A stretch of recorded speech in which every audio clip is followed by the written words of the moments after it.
So I've said a couple of things. You want to arrive the city a day or two before time. You want to arrive the venue at least an hour or at least 30 minutes before your interview actually starts. You want to dress well, formally, don't be over extravagant, don't be out of this world. You want to dress well. You want to have a polite smile. You want to be very, very confident. You want to look them in the eye, but in a nice, relaxed, polite way. You want to master your case, read your documents, everything that's on those documents, know it before you give it to them. You have to be able to tell them some interest. So hi guys, welcome back to my channel. If you're new here, thanks for tuning in. My name is Ursula and you're welcome to this space. If you're a returning subscriber, thank you so much. I love you and thanks for trusting what we do here. So today we are talking about visa interviews, okay? If you're planning for a visa interview or whatever visa interview you're planning for, just sit tight, don't go anywhere, because I'm going to be sharing some tips that can really help you. Thanks, and let's just get right into it. So congratulations to those of you who just got admission into the post-secondary institutions abroad that you applied to. Congrats, yay, that's a very big milestone. However, having your visa approved is another major milestone that you need to accomplish, right? Because that's where everything really starts. Okay, so these tips are just to prepare you for a visa interview. I'm going to start by saying that I'm assuming that you've applied for your visa and then you've been given a date to come in for an interview.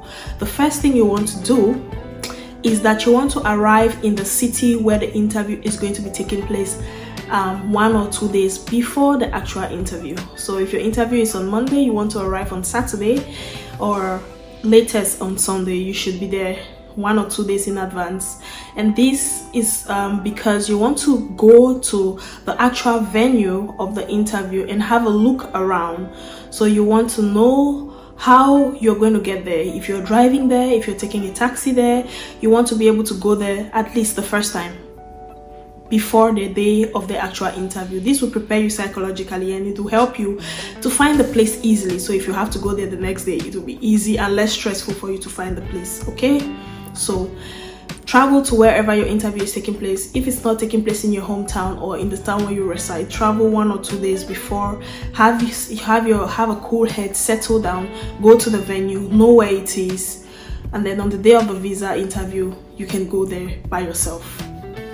Guys, the next thing I'm going to say is on the day of the interview itself, wake up very early. So you have your alarm clock, you have your whatever, wake up very early. The night before, have a good night's rest, sleep well, and wake up very early and prepare for your interview. Now you want to get to the venue 1 or 2 hours, sorry, not 2 hours. You want to get to the venue 30 minutes or 1 hour before the interview starts. I would advise you to make a plan to arrive there 1 hour before the interview. So if your interview starts at 8 o'clock, be there at 7 and consider traffic and everything. That's why I said go there 1 or 2 days before, so that you can be able to assess how long it will take you to get there. So get there 1 or 2 hours before time, and this is because when you're on time, you will be less stressed, you will be relaxed, you'll be able to think straight, and you will not be rushing over stuff, right? So just get there 30 minutes to 1 hour before, calm down and just wait. Okay, now when you're called in for the interview, you want to be able to be confident.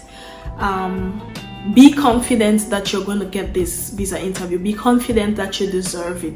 But before you go, I talked about getting there 1 or 2 being in the city 1 or 2 days before, being 1 hour or 30 minutes early. You want to dress well, so wear a formal dress.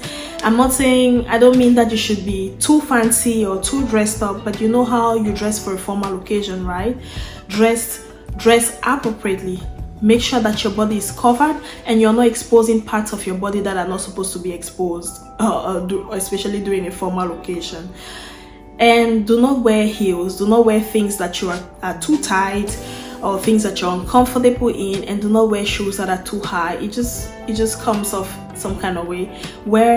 I'm not going to say wear flat shoes, but wear shoes that you're perfectly comfortable walking in, and it doesn't necessarily have to be heels. Wear shoes that if you have to run, you will run on it comfortably.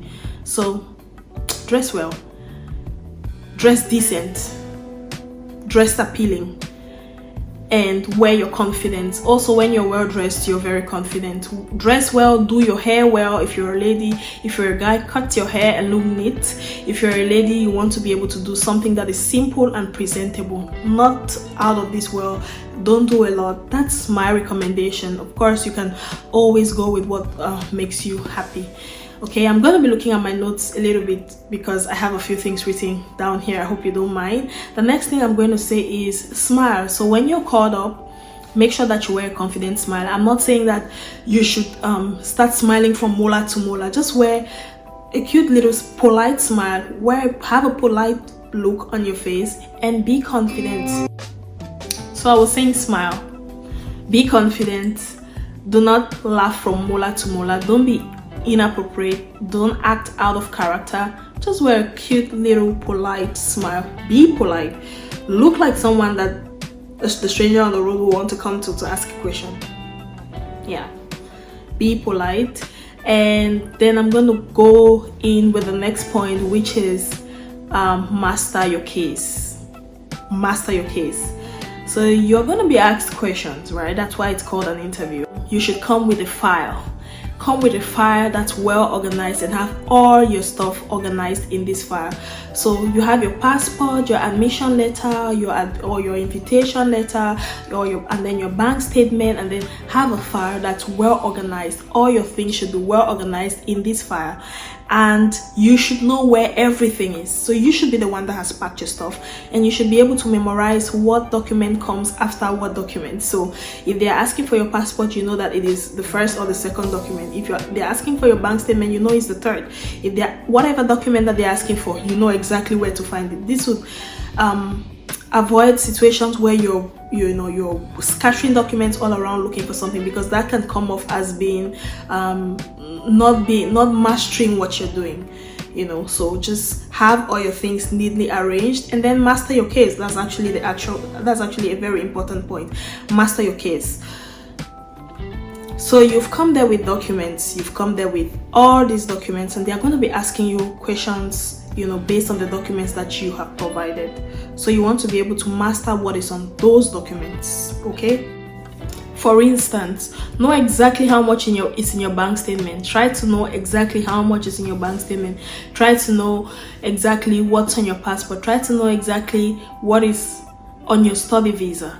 Master your case. So if they are talking about, if it's admission, you should be able to know your school, the course you're going to study. I'm assuming that this is a course you've been studying. Do some research. If they ask you questions about your course, you should be able to know what to say. So have a mastery of your case. Have a mastery of your source of income. You don't want to be babbling. Have a mastery of everything that's on the documents that you're presenting. Literally, read your documents. Read your documents, because they are going to be reading the documents and they're going to be asking you questions about those documents. So before they ask you questions, you should be able to tell better what is on your documents. Okay, and do some research about where you're going. If you're going to study in Stockholm, for example, in Paris, wherever, do some research. They're going to ask you questions like, why did you choose to go to this place? Why did you not study in your home country? And so on and so forth. You should be able to at least go to the internet and find something interesting about this place that you can share with them. Mind you, sometimes you're going to study or you're going to a place which might not necessarily be your first choice. You may not necessarily have a lot to say about that place, but maybe you're going there for a particular reason. Maybe it's going to play out like this, you have your future goals and your future plans, and so it may not be the most exciting place to go to, but you have to find something interesting about that place to share with your visa officer. So go online, research something and link it to your life or to your lifestyle and share with them. This is why I choose to go here, and so on and so forth. So have a mastery of the place, have a mastery of the institution. It could be something about the institution, it could be about the place you're going to visit, and so on and so forth. So find something interesting about the program, about the place, and so on and so forth, and have that knowledge in hand, because you may have to tell them something about it. okay?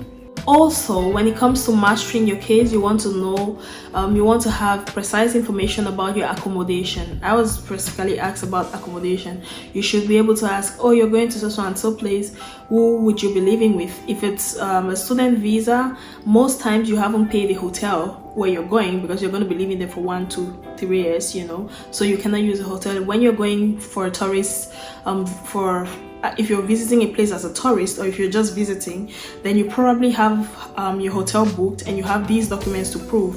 But it's different when you're a student or when you're going for other purposes. So you want to be able to have some tangible information about your accommodation, so you cannot say you don't know where you would live, you know. So you're going to be offered a visa anytime from now. You should have made plans. So you should have made plans, and you should be able to share these plans with the visa officer. If you've made plans with somebody in that country, make sure that you have the person's name and everything, and the person's address, and ask them, the person, if it's okay to share this information with the visa interviewer or the visa officer if you are asked. So have your accommodation prepared and be ready to share these accommodation details with the visa interviewer or the visa officer, because that's going to show that, okay, you're serious, you know where you're going, you have a plan, you have a good plan.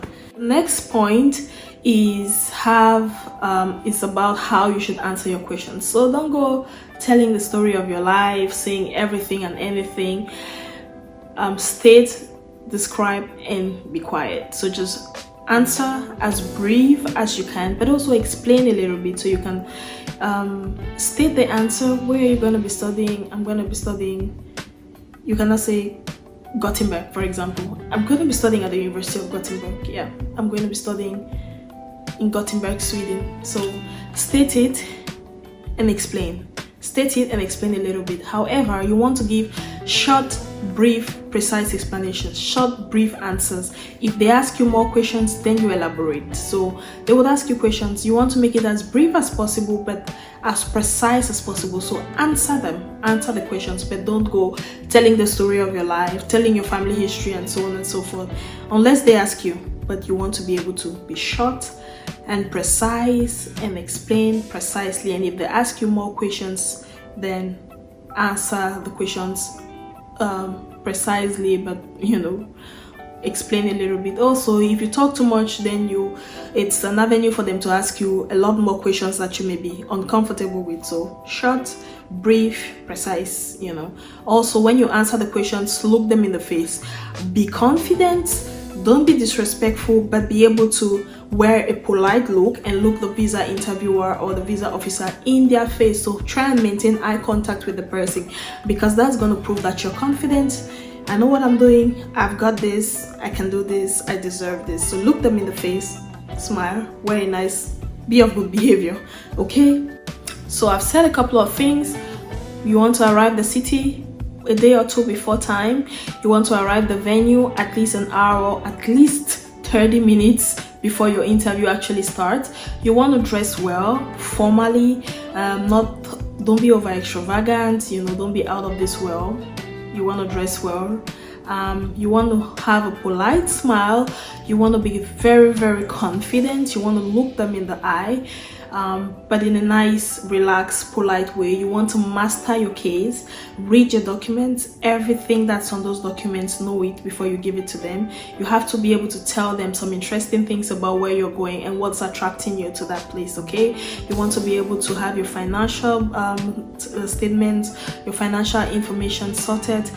You want to know it, you know, excellently well. You want to be able to know your accommodation information, where you'll be living, if you've made plans for that accommodation, and so on and so forth. You want to master your case properly, be confident, look confident, show up confident, and then in the end you want to thank them for the interview, and thanks for the interview, and I look forward to hearing from you. So that's how to be very professional on your interview. Just lots of research is going to help. I'm going to share with you a personal story. So when I went for my visa interview, I actually studied for the interview. I had been studying for my interview for weeks. So I went online, did a lot of research, watched a lot of YouTube videos, and then when I went there, to be honest, I think my visa was approved like the same day. you know, because when I left there, yeah. But long story short, it went so well, and my visa was approved the same day. And when we received the decision, we saw the day that the decision was made. It was the day of the interview, so there was no delays, because I had taken, I mean, the grace of God was on it, right? I cannot overemphasize the grace of God and the hand of God upon it. But I did my own part. So you never know what they're going to ask you, but at least being prepared is a plus, right? So I just spent the whole time reading and just doing more research, and just, so by the time I went there, I was like, bro, I feel confident, you know, I'm prepared for this, you know. However, I did not put myself, or I would advise you not to put yourself in the box. Don't expect that everything you've prepared for is what they're going to ask you, because they can also ask you questions from left, right, center. And so be prepared, have an open mind. For instance, I'm an environmentalist, and they asked me to give them 3 concepts in environmental science, and I wasn't prepared for that, you know. So I just had to be like, think, and then I told them something. You have to, it's my craft, you know. I have to be able to think about something and tell them. And so, yes, prepare, but be sure that things will come from left, right, center that you probably were not prepared for. It probably was not on your script, but girl, guy, you've got this. And if you have your, if you've mastered your case like I advised, then this is going to be easy peasy. It's going to be very easy for you to figure this out, okay? So we've come to the end of this video. Thank you so much for tuning in. Thank you. I hope you enjoyed this little information that I had to share. If you're a new subscriber, thank you so much. Thank you. If you're a returning subscriber, I really appreciate you. If you have not subscribed, what are you waiting for? Subscribe, girl, subscribe, guy, because we're building community in this place, and you would not regret being a part of this family, okay? Thank you all for your nice words. Leave a comment in the comment section if you have a question. I will be able to answer you to the best of my ability. And until next time, thank you so much for trusting me. Bye. I love you, and God bless you.